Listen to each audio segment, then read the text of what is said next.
basket ka. Pag yan ay yung gulong noon ay nag-slide sa medyo mataas na ganana, pag gano'n, ang ma-amplified yung ano, yung doon sa basket, yung movement. Pwede kang itapon outside the basket kasi gumanon. Kala mo lang dito sa baba, kukunti, pero doon sa taas, amplified na siya para mahaba yung boom. Pwede kang itapon. Kaya kailangan may harness. No? Iba yung harness dyan ha, walang siya absorber sa 1.5 meters ang net.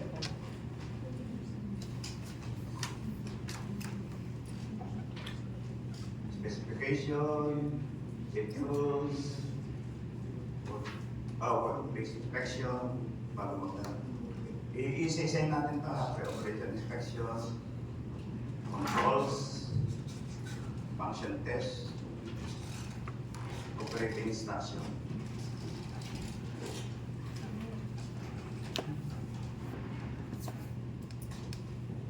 Okay? Standard features.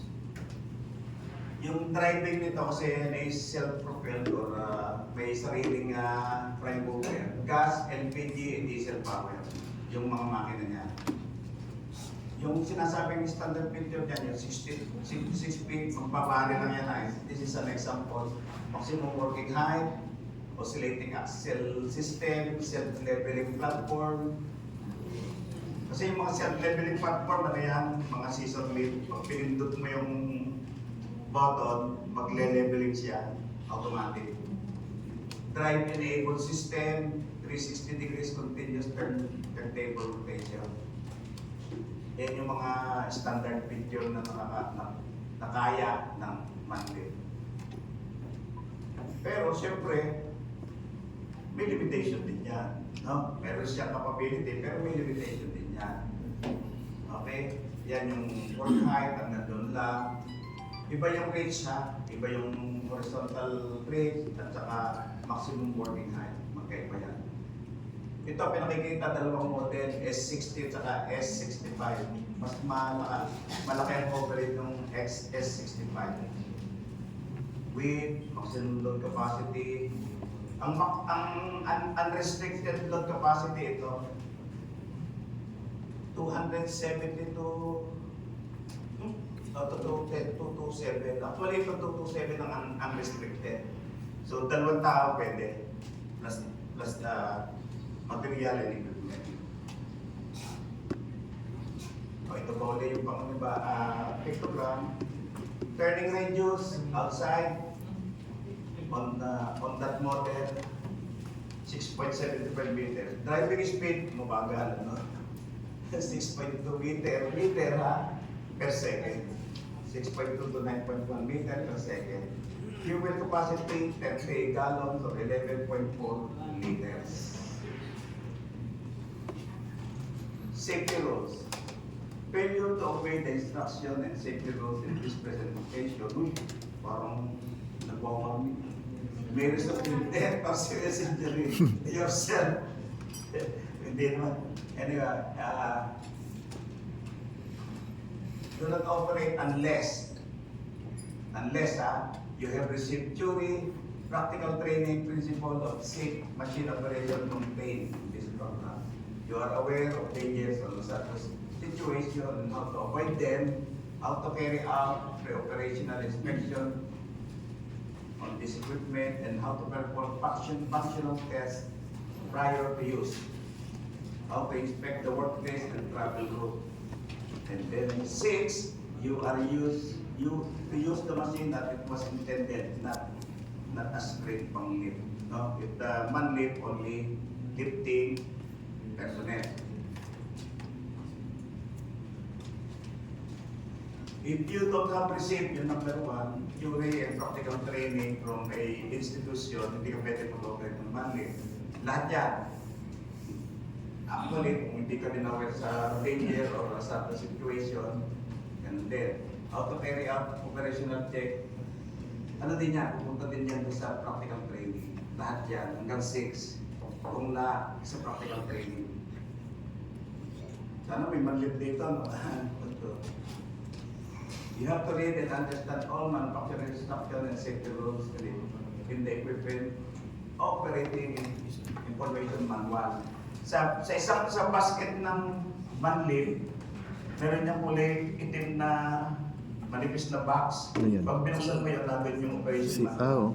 Bawal sa batas, lalo na sa US, Oh, sa 7 to UK. 11. Thanks. Ikaw, 7 to 10. Yung pinakataguan ng Or 11 din. manual, walang naman. 8 to Bawal 10 yan. lang. Kahit sa Saudi, 8 to 10. hindi ko Gawin mo na. ina-accept pag walang 8 to manual 11? loob ng box. Hindi, ang akong You are grabe. properly Oo. trained to Oo, safely 8 to 10 operate the pala. machine. Each machine may have different controls. 8. Depende sa brand, depende sa model. 8. You have to receive training 8 on the kasi equipment. You are Kung operating 7 to 11, in di ba? particular. Tiki-o ko sa TV.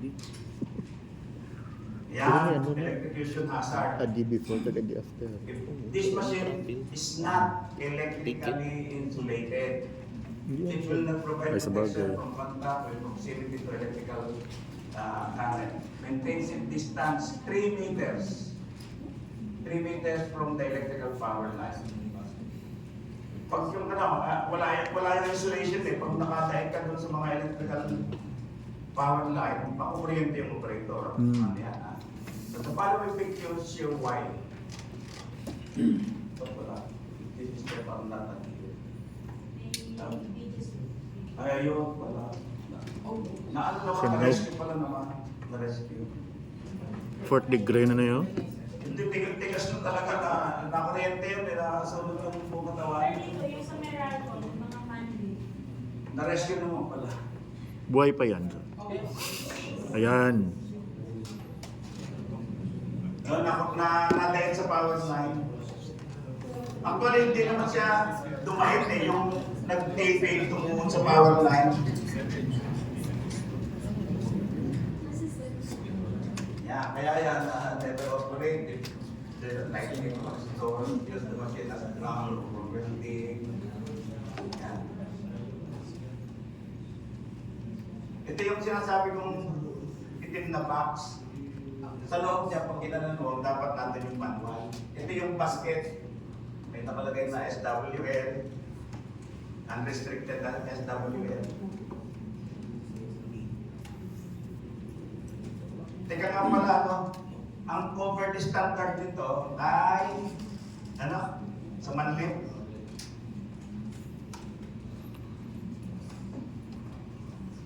Labo.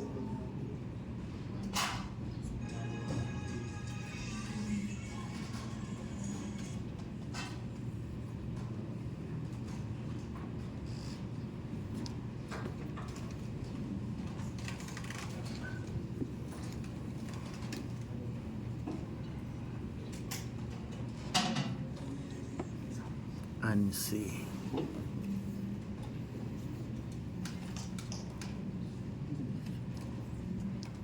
A92.5 ANSI A92.5 A92.6 Dalawa. specific Yung 92.5, as may 92.5, yung boom supported platform. Yung 92.6, season lift. Dalawa, ang CA. ANSI 92.5, 92.6. A. Tip over hazards. Place or extend the boom unless the machine is in a firm level surface. Ang mga manlip natin, meron niyang level surface alarm or pag yan ay sumobra na doon sa inclination or yung tinatawag na grade, ang tawag nila dyan yung grade ng floor na masyadong naka-slant, hindi na siya mag-ooperate. Kung may manlip na dito, tuturo ko sa inyo yung sensor noon. So, level surface, do not depend on the tilt alarm. Yan yung may mga tinaran. Kung yan ay iniintay mo kung kung nakita mong ang level surface, huwag ka na mag-extend ng boom. The tilt alarm sound in the platform only when the machine is on a severe slope. yung sloping, yung ground. Tip over. Pag nakita niyo yung ground, medyo hindi siya pata o naka-slant, huwag masyadong mag-extend ng boom. Unstable talaga ang lip. Unstable siya, lalo na pag nag-extend ng mahabang boom. Even flat ground, pag nagtaas ako ng yun, sobrang taas, parang tingin mo talaga matutumba eh. Halimbawa, ang taas ay 30 meters, may 50 meters, ang taas. Pero level ground yan. Pero tingin ko parang matutumba, parang bubuan. Nakakatakot din. Okay. Do not extend, rotate, or raise the boom above the horizontal. Napita. Extend or rotate. Move the machine to the firm level surface before raising the platform. Pag talagang patag siya, saka stable. Datit alarm sa ito yung ano. Padiskatan natin dito.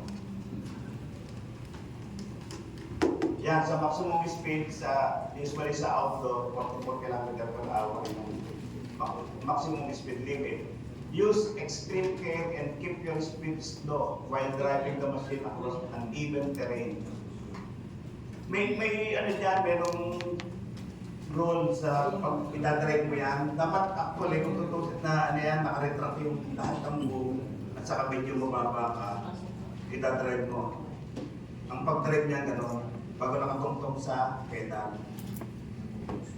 Use extreme care and keep your speed slow while driving and the machine across uneven terrain.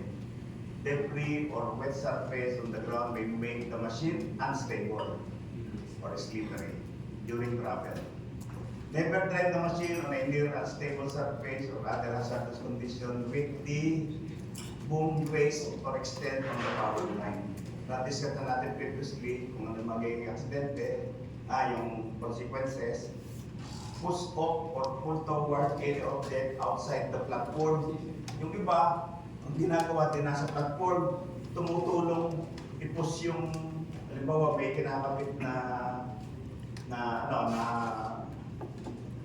trusses. Hindi yan, ang manlit, hindi yan mahina yan sa horizontal loading. Nato ka sa manlit, tutulong kong mag-push. Mahina yan sa basta ang manlip, i-carry lang niya yung tao, magtatrabaho. Pero pag may horizontal loading na itutulak na kanan, mahina yung manlip. Never place ladder or scaffold in a part of the machine. Ano yan, ibig sabihin nito, yung basket, ang gagawin ng iba, nilalagyan ng wood plank. Pag ganon, pag minsan nakaupo doon, bawal yan bawal yan. Be sure that all tires are in good condition. Ang mga tire ng manlip, solid. May polymer sa loob. Solid. Ang ibig sabihin lang ng tire in good condition, kasi meron niyang wheel tread. Yung tread, yung tawag doon sa groove ng tread. Pag yan ay may pingas na, pag yung kasunod may pingas pa, unstable din yan. Hindi, dapat yan talaga yung wheel tread, ispalato. So walang sira. Always wear safety harness according with QP regulation. Ano yan? Katarong chemical. Seat or stand platform guardrail, tinutong. Pag hindi tututong dun sa pinakang rail ng manlip, bawal din yun kasi pinopwersa mo yung manlip. Climb down from the platform when raised. Yan. Mga ano yan.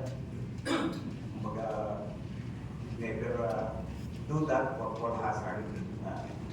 Always keep the platform floor clear of any rubbish tools, as this will create hazard on the workplace. Ang problema din sa manlip, pag nandun ka na sa taas, sasabihin sa inyo, you don't care on the hazard na nasa ibaba. Hindi nyo minsan hindi nyo din kita. No? So mind your na dapat titigil kayo sa baba. Always close the entry guard before operating. Now, ang madlip naman yung entry guard, tataas mong ganan, papasok ka. Pag binitawan mo yun, bababa ulit, sarado na ulit. Merong positive na locking device. Yung iba namang manlip, merong swing door, swing mong ganan, pagpasok mo, ibabalik mo ulit, ilalak mo. So, kailangan nakalock yan, nakalock, naka-engage. Pero yung itataas mong ganan, bababa yun yan, automatic. Pagtaas, pasok, bitawan mo yung bababa. Bodily injury hazard. Make sure that you do not operate the machine with hydraulic or fuel leak. Ayan yung sa mga daily inspection pag may nakikita ng tulong. If fuel leak will present fire hazard or if any fuel contact exhaust or comes into contact with electricity, fault, or spark, a fuel leak will also cause a slip hazard when leaking or on the work floor. Hydraulic leak will lead to equipment failure on ramps. Ang ibig sabihin ng equipment failure on ramps doon sa mga cylinder, papasukin ng hangin. Pag naubos na yung hydraulic, ang ibubomba na ng pump, hangin. Ang tawag doon, cavitation. No? Some oil are also carcinogenic. Some oil. Kasi meron dyan, baka may gumagamit pa ng oil na ano, yung polychlorinated type. Ano yun? Carcinogen yun when contact to skin. At saka ang hydraulic oil, pag ginagamit na, mainit yan. Mainit yung hydraulic oil. Lalo na na-compress na siya. Mainit. High pressure hydraulic oil leak can turn fatal if the skin is penetrated. Hydraulic oil will almost be hot. Okay?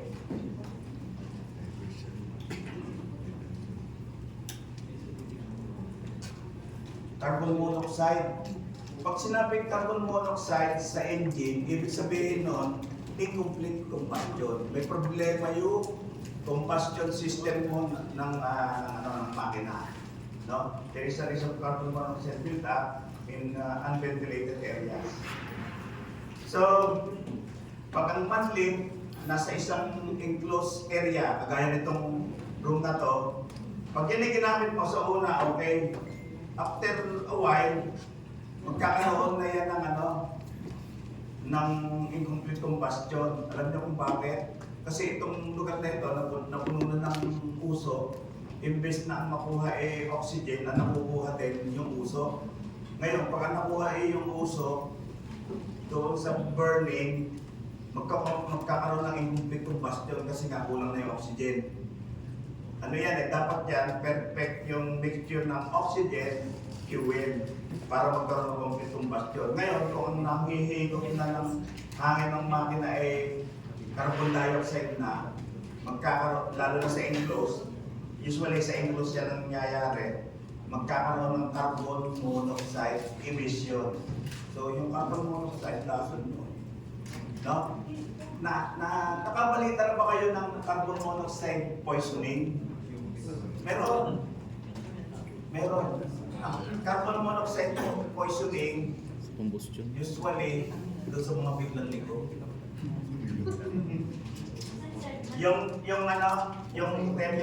yung papasok na yung sasakyan bago sasara yung sasara yung gate, enclosed, bago ang gagawin naman ng driver, papalit na yung talit niya doon sa taas, iniiwan ng nakabukas yung sasakyan. Magkakaroon ng carbon monoxide kasi enclosed. Machochok yung yung makina ang makukuha na susunod, dioxide. Kahit po dioxide, pag ang sinuha ng makina ay carbon dioxide, incomplete combustion. So yung emission na ng tambutyo, monoxide na.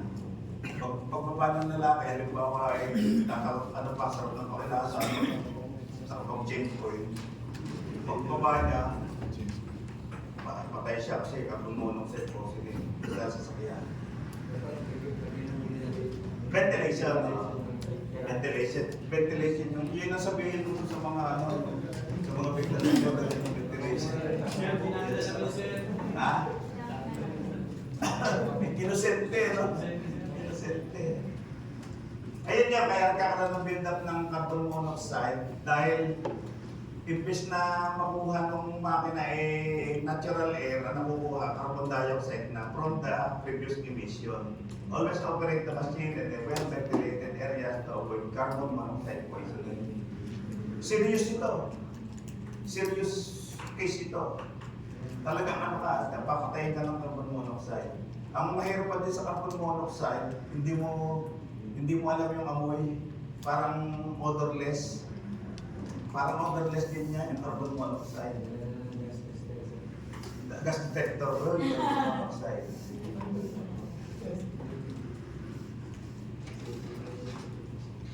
Okay, next, collision hazards. Be aware of this, of boom position and tail swing when rotating the turntable. Nakasakay ka sa basket, mag-rotate ka. Pag mag-rotate ka sa kanan, bago ka mag-rotate, tingnan mo muna yung kanan. Ganun din sa left. Kung tataas ka naman, tingnan mo yung taas. Kung bababa ka naman, kaya yung manlip, ang flooring yan ay ano din, tawag dito, butas din, naka-seal, para kita mo yung ibaba. So, this manlip, kasi pag yan ay inoperate mo na talagang pupunta sa left or kanan yan o iikot. But, you must be situate that all are clear. Another thing na accidental, fatal accidents ng manlip, yung natatrap, nag-e-extend, hindi nag-extend ka na. Hindi alam ng operator, meron ng pipe dito or beam, extend pa ng extend. Pag nag-extend nyo, maipit siya, yung kamay niya na-operate pa rin, natrap na siya. May mga namatay na dyan sa ganas, natrap. Kaya nire-require ng Saudi Arabia, merong anti-entrapment device. Pag nasuunan, titigil yung manlip, may anti-entrapment. Yung pag nag-inspection kami ng manlip, yung unang-una namin tinetesting yung anti-entrapment device. May nakita ko dito, meron JLG, kulay yellow, may anti-entrapment device. Be aware of limited sights, distance, and blind spot when driving or operating. Marami ang blind spot or danger sights. So, dapat aware tayo. Yan. Number 3, check the work area for overhead, obstruction, or other possible hazard. Mga balon-balon, mga poste, mga moving equipment on the facility. Be aware of that. Observe the use of color-coded direction arrow at the platform control and drive, chassis, or drive street function. Pag nagdadrive ka ng mahabaan, alam niyo yung color-coded direction, yung arrow na yellow at saka white na nakakabit doon sa body ng manlip. Kasi yung sabli niyan, dapat makita talaga yun na actual eh. Yung sabli niyan, halimbawa, ida-drive. Pag-apak mo, drive na ganon. Kung ang arrow ay, nakita mo yung arrow ay blue na papaganon, ibig sabihin, okay ka, forward yan. Ngayon kung ibaliktad mo, ang araw kulay puti. Ang padiretso, patak naman. Ang forward. So nagbabaliktaran niya. Ayan ang ibig sabihin ng color-coded direction arrow. Be aware of that. Kung na-train ka sa manual operation, yung tinetesting. Tinetesting ka ng trainer na white o blue yung arrow. Para nare-recognize mo kung forward or reverse yung gagawin. Do not lower the boom unless the area below is clear. Ibig sabihin niya, kung mag-boom down ka, delikado ako, hindi ako nag-boom down kung naka-response. Titingin ka muna sa ilalim kung may masasagi. Yan, yan. So, then the next limit travel speed according to the condition of the ground surface, slope, location of personnel, and any other factor which may cause collision. So, dapat talaga dyan, aware ka sa paligid. Component damage. Ito battery, may battery.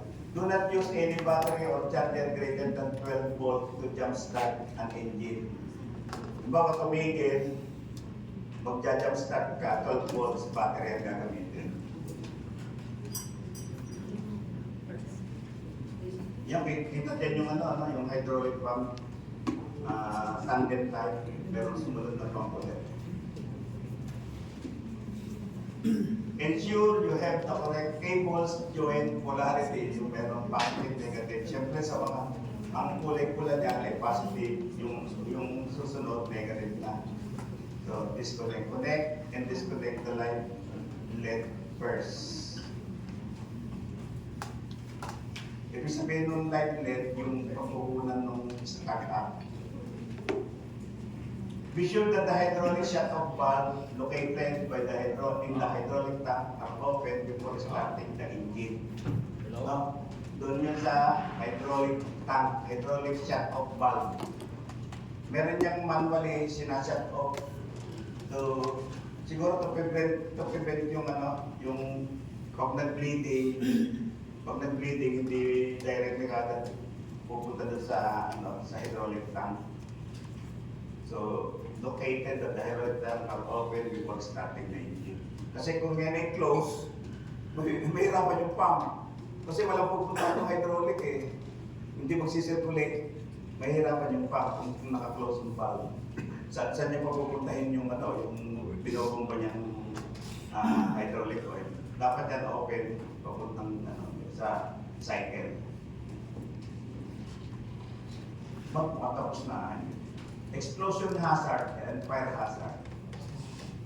Do not start the engine if you smell or detect liquid petroleum, LPG gas, or other gas or fuel in the air or explosive substance nearby by or side. Sa fire hazard may be present. Bawal mag-start. Dapat lalo na sa site na may mga chemical areas. The fuel, the machine with the engine running, hindi pa pwede do not refuel. Do not operate the machine in a certain location or near explosive gas or particles that may be present. May special manlet na ginagamit doon sa explosive atmosphere. Ano yan, battery type. Pag yung kanang mga engine type, bawal na yan sa loob. Actually, lahat ng engine type, binawal na sa enclosed area. Dapat battery type na ginagamitin. May mga battery type na mga manlet. Ito yung ground control. Masyado. Pero naka-pictogram naman to. Naka-pictogram, boom up, boom down, rotate, turntable rotate, boom extend, not use, key switch. Yung not use, naka-neutral. Yung key switch, control sa ground o control doon sa basket. Dalawang control niyan eh. Bago yung gitna, ayun yung neutral. Hindi mo makakontrol sa basket, hindi mo din makakontrol sa ground. Ito yan. Ito, neutral, normal. Ito yung palagay ko, ito yung basket. Pag isinuwis mong kanan, basket control. Pag isinuwis mo sa kanan, ground control. Emergency stop button, hour meter, ito yung mga operator, iba-ibang operation. Ito yung ground control, so auxiliary power. Number 7, auxiliary power switch. Hindi ko parang palagay ko, itong toggle switch na ito, auxiliary power switch. Pag naubusan ng gas at nasa itaas pa yung operator, pwede mong ibaba yung operator using auxiliary power switch. Ang gagamitin dyan yung electric motor para mapababa yung tao. Pwede din doon sa basket i-operate, pwede dito sa ground. But auxiliary power, lang yan, emergency use. Kung nawala ng fuel, ayan, may ipababa mo. May nangyari na dyan dati. Palagay ko sa isang facilities, buti Nagkakagulo. Siguro mga 10 o'clock in the morning. Nagkakagulo yung mga tao doon sa facilities. Naubusan ng gas yung manlift, pero may tao sa taas. Ang ginawa ng isang foreman, nagpapilit na lang sa canister ng gas pero malayo yung gas station. So, ang init, hindi naman ako taga roon, bisita lang ako, tinignan ko yung ganito, yung ground control. Sa bagong ginawa ko, pinaalis ko lahat ng tao. Alis kayo lahat, at ako mag-ooperate. In-operate ko by electric. Ibinaba ko yung tao, nakababa na yung tao. Nakababa. Sabi nung baba, paano mo na-operate yan? Hindi, yung auxiliary ginamit ko. Auxiliary is for emergency. Meron naman ako nakita dyan, naubusan ng gas, kumuha ng isang manlift, lumapit doon sa basket na nasa taas, lumipat yung tao. Huwag yung gagawin niya, delikado yun. Meron niyang auxiliary power. Lumipat yung, kwento lang sa akin, lumipat daw yung tao doon sa isang manlift para ma-rescue. So, meaning to say, uneducated yung mga tao doon, hindi nila na may auxiliary power. At saka yung auxiliary power, ayan din yung isa na tinetesting namin kung nag-o-operate. Pag hindi yan nag-o-operate, hindi din acceptable yung manlift sa auxiliary power. Pag hindi gumagana yung auxiliary power switch. Oil temperature gauge, yan yun, doon sa taas, no? Voltage gauge, emergency stop button, yung pula, hour meter, low plug switch. Yung hour meter, ang lahat ng manlift, every 250 hours is due for servicing.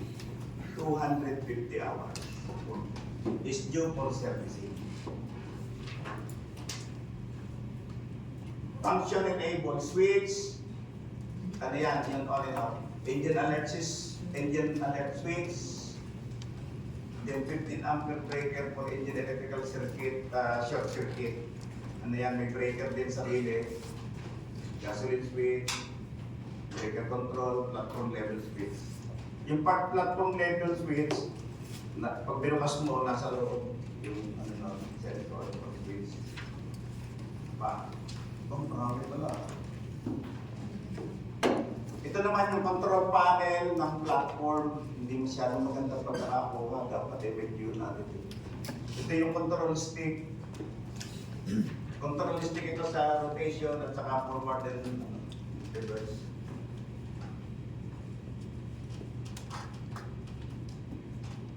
Number 1, service horn, kusina, yun, may parang throttle, platform level switch, platform rotate, lahat yan ang operation ng pwede. Auxiliary power switch, pwede rin. And then drive switch, select switch, and switch.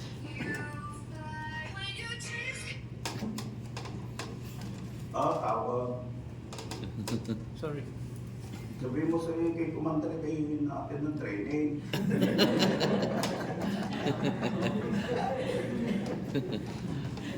yung pala, tumakaya rin natin ng training. Hindi pala kay Commander. Mali pala ako. Si Commander. Okay. Yeah. Number 7, engine light, engine start switch, ano pa? Idle. Hindi yan ideal ha, idle yan. Idle. Gasoline LPG select switch. Meron kasi meron mga, pero wala na yan ngayon, number 10. Kung gasoline o LPG. Emergency stop button, pula. Ito itong yellow na yan, ano yan, bypass switch.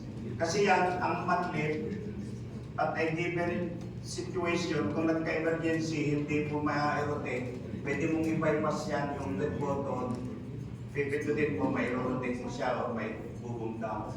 Proportional control, handle, number 12, and ito yan, yung stick na yan. Used for optional equipment. Drive-enable light, indicator light lang yan. Drive-enable switch, proportional control handle for boom, extend, and retract. Ayan yun. dual axis proportional control handle for boom up and down turntable rotate.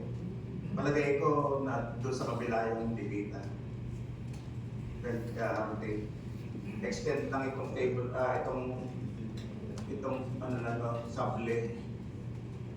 Itong control handle na ito sa ano lang ito, sa extend and naka-boom up. Okay.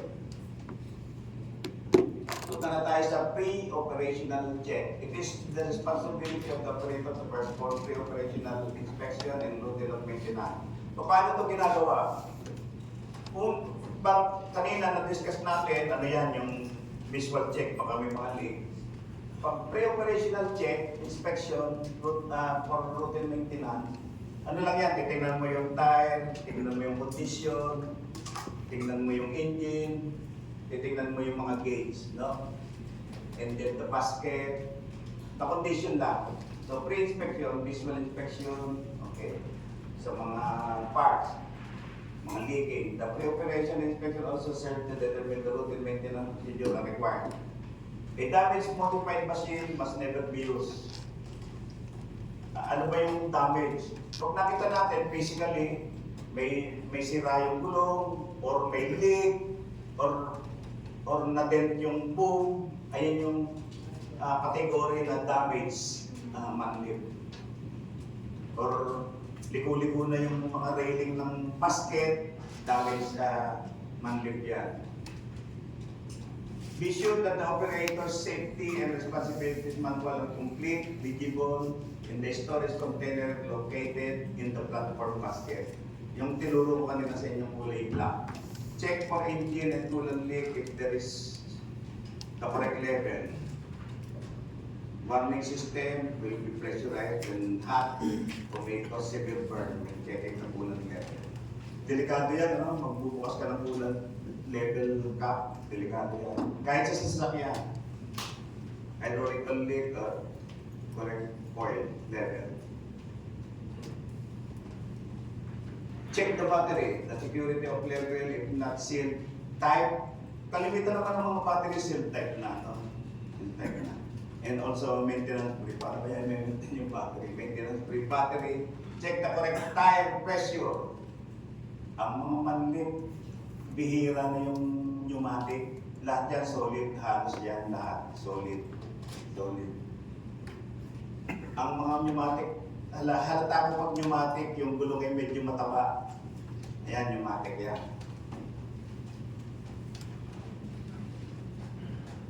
Function tests are designed to discover any fault before the machine is used. Pre-operational check din ito. The operator must follow the step-by-step instruction to test the machine function up and down. Huwag mo na may repeat ng full, ano lang, konti lang. And then, basket rotate. Malfunction of machine must never be used. Malfunctioning. Kung halimbawa, pag nag-start, ayaw mag-start, or pag na-start na may titigil, huwag na natin gamitin. No? So, this is malfunctioning machine. Turn the key switch to the ground control. Yung kanina, ilalagay mo sa ground control. Pull the red button, emergency stop button, kasi pag kahit yan ay naka-switch, mag-start ka, hindi nag-i-start. Ibig sabihin, yung emergency stop button naka-din pa. I-ano mo yan, i-pull up. Pag hindi pa rin nag-i-start, baka naman sa basket, naka-din pa rin.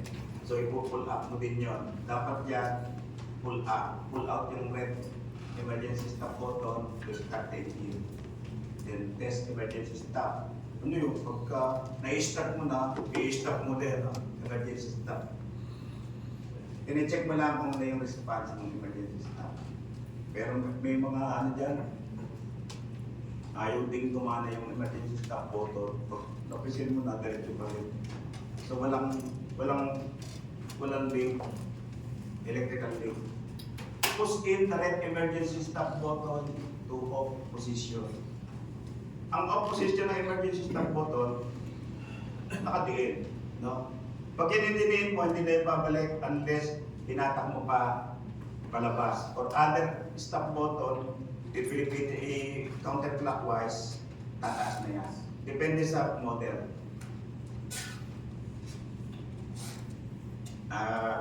2 o'clock na, no? 5 minutes, ano, baka may